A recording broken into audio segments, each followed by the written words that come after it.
Hello ছোট্ট বন্ধুরা, আর এডুকেশনে তোমাদের সবাইকে স্বাগত। আশা করি তোমরা সবাই ভালো আছো আর আমিও খুব ভালো আছি।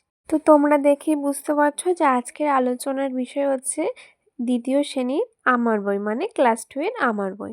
তো আলোচনা শুরু করার আগে যারা যারা চ্যানেলটা এখনও সাবস্ক্রাইব করোনি তারা অবশ্যই চ্যানেলটা সাবস্ক্রাইব করে পাশে থাকবে। তো চলো ক্লাসটা শুরু করা যাক। তো এটা দেখো পেজ নাম্বার 1, এখানে একটা ছবি দেওয়া আছে আর লেখা আছে কি এক, একার ক এক। তো এখানে ছবির মধ্যে কি আছে দেখো, কিছু বাচ্চা কি হচ্ছে, একটা ঘুড়ি কেটে গেছে সেটা আকাশে উঠছে, তো তারা হচ্ছে তার পিছনে ছুটছে। আর আমরা ঘর দেখতে পাচ্ছি এবং একটা শামুক দেখতে পাচ্ছি। এছাড়া হচ্ছে দুটো তাল গাছ আছে এবং জঙ্গল আছে, মাঠ ঘাসটা সেগুলো আছে। তো আমরা চলে যাব পরের পেজে পড়াতে। 3 নাম্বার পেজে দেখো বলছে কি বনের পথে, তাহলে পড়াটার নাম কি বনের পথে। তাহলে পড়াটা পড়ব। এখানে দেখো পড়াটা পড়ার আগে এখানে দেখো যে যুক্ত বর্ণগুলো হচ্ছে আমাদের কি করেছে, লাল কালি দিয়ে হচ্ছে দাগ, মানে দাগ দেয়া আছে যেগুলো আমাদের যুক্ত বর্ণ। ঠিক আছে, তাহলে আলী বাবা কচ্চিৎ এ পথে আসে। এখানে কচ্চিৎ বানানটা ভুল দেওয়া আছে, ওটা কয় কয় হবে। ঠিক আছে, তো কচ্চিৎ মানে কি কখনো কখনো, মানে আলী বাবা কখনো কখনো এ পথে আসে। ঘন বনে এগোনো শক্ত, তাহলে ঘন বনে কি এগোনো শক্ত, মানে মানে ঘন বন থাকার জন্য কি এগোনো কঠিন হয়ে পড়ে। তারপরের লাইনে বলছে ডালপালায় ধাক্কা দিয়ে ঘোড়া এগিয়ে চলে। তাহলে ঘোড়া কেমনভাবে এগিয়ে চলে, ডালপালায় ধাক্কা দিয়ে। পরে বলছে শুক্লা তিথির চাঁদের আলোয় ভাসছে চারপাশ। শুক্লা তিথি মানে হচ্ছে পূর্ণিমায়, তাহলে পূর্ণিমায় চাঁদের আলোয় কি চারপাশ ভাসছে। ভয় হয় বনের পথ না জানলে বিপদ, তবে মাথায় সবসময় ঘোরে সেই চিচিংফাং। তাহলে চিচিংফাং গল্প আমরা কোথায় পড়েছিলাম, যে আলী বাবা 40 চোরে, তোমরা জানো এটা একটা গল্প ছিল। তো এখানে কি গুহার মধ্যে প্রবেশ করতে হলে আমাদের কি বলতে হতো, চিচিংফাং। তো সেইখানে এটাই বলছে যে মাথায় শুধু ঘোরে হচ্ছে চিচিংফাং।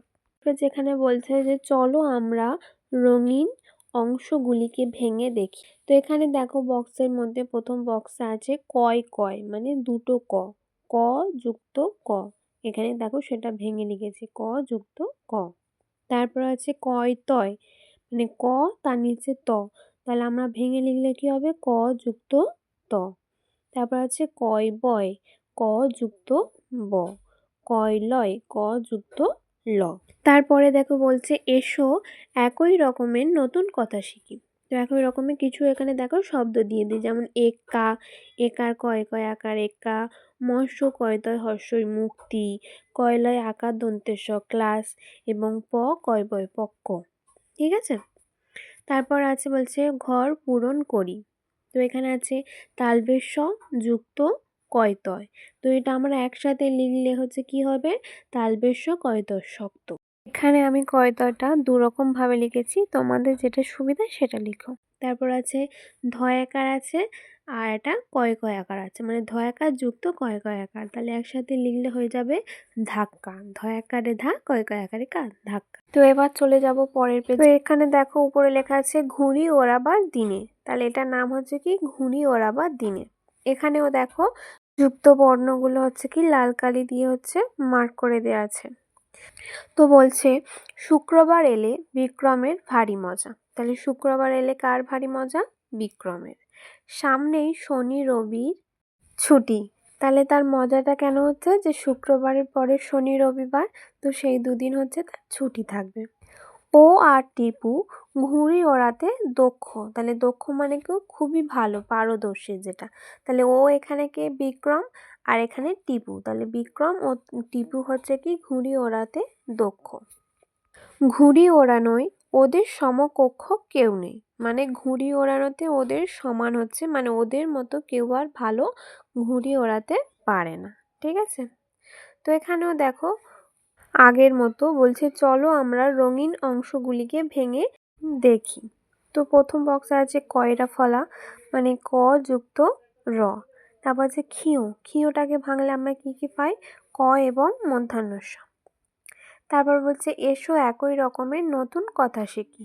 এখানে আছে ব কয়রা ফলা বক্র, চ কয়রা ফলা চক্র, প ক্ষীয় পক্ষ, অকার ক্ষীয় অক্ষর। ঠিক আছে, তারপর বলছে ঘর পূরণ করি, মানে এগুলো যে ভেঙে ভেঙে লেখা আছে সেগুলো আমরা কি করব, একসঙ্গে লিখব। তাহলে প্রথম আছে কয়রা ফলা যুক্ত ম যুক্ত তালবেশ, সেটা একসঙ্গে লিখলে কি হয়ে যাবে, ক্রমশ। কয়রা ফলা ম তালবেশ ক্রমশ। তো এখানে তোমরা দেখো আমি লিখে দিয়েছি, কয়রা ফলাটা হচ্ছে দু রকম ভাবে লেখা যায়। তো তোমরা যেটা লিখতে তোমাদের সুবিধা হবে তোমরা সেটাই লিখো। ঠিক আছে, তো তারপরেরটা দেখো কয়রা ফলা যুক্ত মহাশয় যুক্ত ক, সেটাকে গুছিয়ে লিখলে কি হয়ে যাবে, ক্রমিক। কয়রা ফলা মহাশয় ক ক্রমিক। তো তারপর আছে দন্তেস্ব যুক্ত ক্ষীয় যুক্ত ম, তো এটা পরপর লিখলে হয়ে যাবে দন্তেস্ব ক্ষীয় ম সক্ষম। তারপরে তালবেশ শস্যই যুক্ত ক্ষীয় যুক্ত ক, এটাকে পরপর লিখলে হয়ে যাবে তালবেশ শস্যই ক্ষীয় ক শিক্ষক। ঠিক আছে, তো এবার আমরা চলে যাব পরের পেজে। তো এখানে লেখা আছে আকাশে কত তারা, তো এটার নাম হচ্ছে কি আকাশে কত তারা। এখানেও তাই একই রকম ভাবে যুক্ত বর্ণগুলোকে আমাদের লাল কালি দিয়ে হচ্ছে কি মার্ক করে দেওয়া আছে। তো আমরা পড়ে নেব পড়াটা। তো এখানে আছে কি বলছে, রাতের আকাশে অসংখ্য তারা, মানে রাতের আকাশে কি অসংখ্য মানে যেগুলো গোনা যায় না, মানে অনেক অনেক তারা। মগ্ন হয়ে গুনি, কি করছে, মানে তারা এক মনে মুগ্ধ হয়ে সেগুলো হচ্ছে কি গুনছে। দিনের আকাশে থাকে রবি, তাহলে দিনের আকাশে কে থাকে, রবি। রবি মানে কি, সূর্য।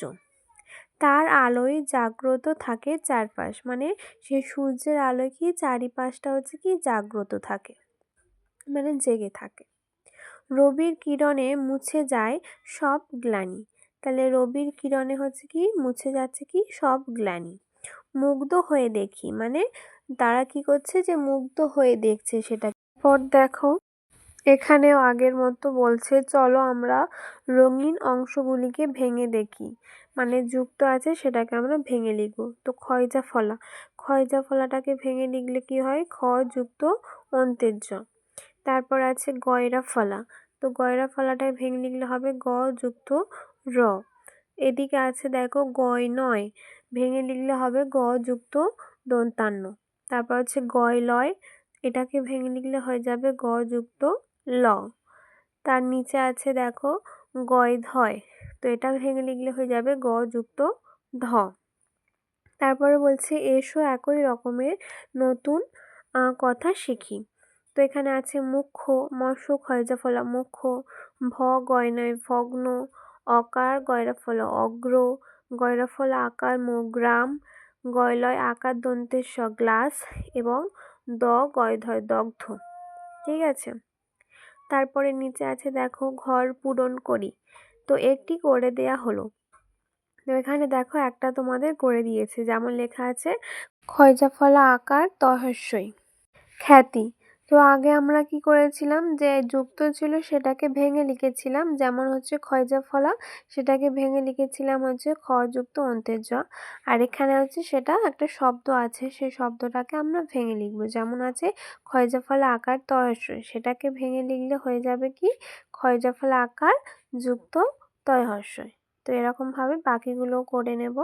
এখানে আছে দন্তেস্ব খয়জা ফলা সক্ষ, তো সেটাকে আমরা ভেঙে লিখলে হয়ে যাবে দন্তেস্ব যুক্ত খয়জা ফলা।